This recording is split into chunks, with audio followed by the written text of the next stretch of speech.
If someone had told me a year ago that I would be here, sitting alone in my apartment, replaying the memories of my failed relationship, I wouldn't have believed them. I was too caught up in the love bubble with Kevin, the man I was about to marry.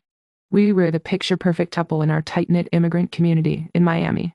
Or so I thought. I still remember the day we met, like it was yesterday. He walked into my family's restaurant, and our eyes locked. I felt a spark that I would never felt before. He was charming, handsome, and spoke with a confidence that drew me in. We started dating, and everything seemed perfect. He was my rock, my partner in every sense of the word. I trusted him with my life. But looking back, I can see the subtle signs that something was off. He started comparing me to other women, telling me that I was lucky to have him, that no one else would put up with me. At first, I brushed it off as a joke, but deep down, it hurt. I tried to ignore it, to tell myself that he was just trying to be funny. But the jokes kept coming, and I started to doubt myself. Then, he suddenly needed more space and alone time. He'd tell me that he needed to go out with his friends, but I would find out later that he was really meeting some old buddy from college. I would ask him about it, and he'd just shrug it off, telling me I was being paranoid. I would push the thought away, telling myself that I was being unreasonable. And then, there were the new clothes and cologne. He'd come home from the mall with a brand new suit and a bottle of expensive cologne, telling me that he just wanted to look good for me. But it felt like he was trying to impress someone else. I tried to brush it off, to tell myself that he was just going through a phase. But the doubts lingered. I would find myself wondering if I was good enough for him, if I was just a placeholder until someone better came along. It was not until I found a strand of hair that was not mine on his collar that I started to investigate. I felt a knot in my stomach as I stared at the hair, my mind racing with worst-case scenarios. I tried to push the thought away, to tell myself that it was just a harmless strand of hair. But I could not shake the feeling that something was off. That's when I started to notice other things. The way he'd get defensive when I asked him about his whereabouts. The way he'd change the subject when I brought up his friends. It was like he was hiding something, and I was determined to find out what. My neighbor, Mrs. Patel, had seen him sneaking around with some woman, but I did not think much of it at the time. I told myself that it was probably just some friend from work. But now, I realized that she was trying to warn me.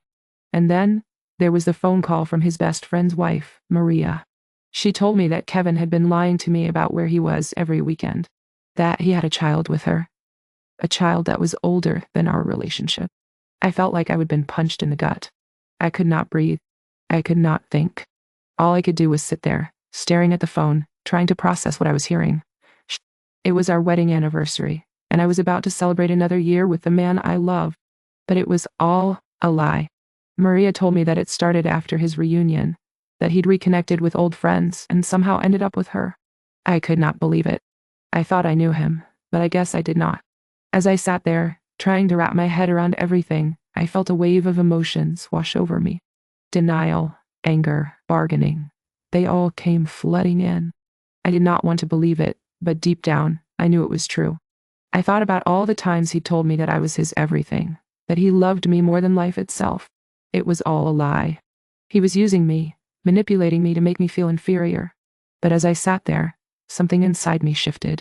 I realized that I was not the victim. I was the survivor. I was the one who was going to get through this, who was going to come out stronger on the other side. I got up, and I walked out of the apartment. I did not know where I was going, but I knew I had to get out of there. I could not face him, not yet. But I would.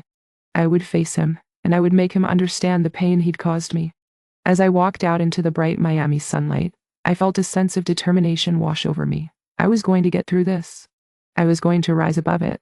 And I was going to make sure that Kevin regretted ever crossing me. I am not sure what the future holds, but I know one thing.